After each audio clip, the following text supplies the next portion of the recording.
तुमने इतनी बड़ी खुशखबरी हमसे छुपाई? जब तुम लोगों से कोई राब्ता ही नहीं रखना था तो फिर बताकर क्या करती?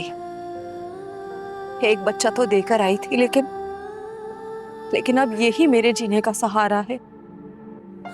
और तुमने इतना बड़ा फैसला खुद से ही कर लिया कि अब तुम्हारा हमसे कोई ताल्लुक नहीं होगा? फैसला मैंने नहीं, ज़ारून ने किया है ज़ारा। और मैं किसी ऐसे शख्स के साथ क्यों जिंदगी गुजारूं जिसे मुझ पर भरोसा ही नहीं, और जिसने दूसरों के कहने पर मेरे किरदार पर उंगली उठाई। इस बात का दुख मुझे भी है, और मैंने भाई से कहा कि दुनिया चाहे कुछ भी कहती रहे, शफक को हमसे ज्यादा कोई नहीं जानता। और फिर वो कैसे सुनी सुनाई बात पर भरोसा कर सकते हैं?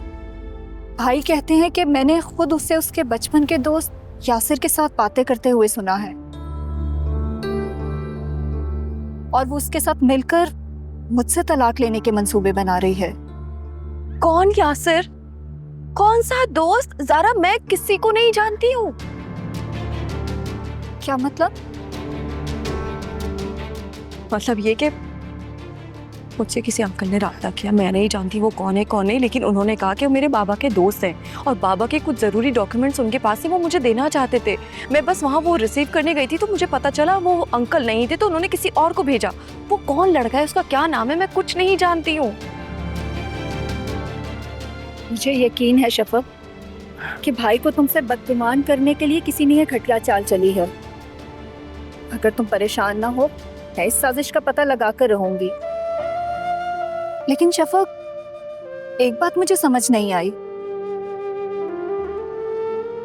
क्या? राशिद यहाँ क्यों आया था? और तुमने उससे बात कैसे कर ली? लेकिन तुम्हें कैसे पता कि राशिद यहाँ आया था? उस रोज भाई तुम्हें मनाने के लिए आए थे।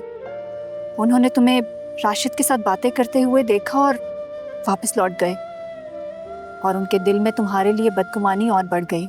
ज़ारा, मैं जब से यहाँ आई हूँ ना, राशिद ने मेरा पीछा करना नहीं छोड़ा, और मुझे नहीं मालूम कि उसे कैसे पता चला मैं यहाँ रहती हूँ।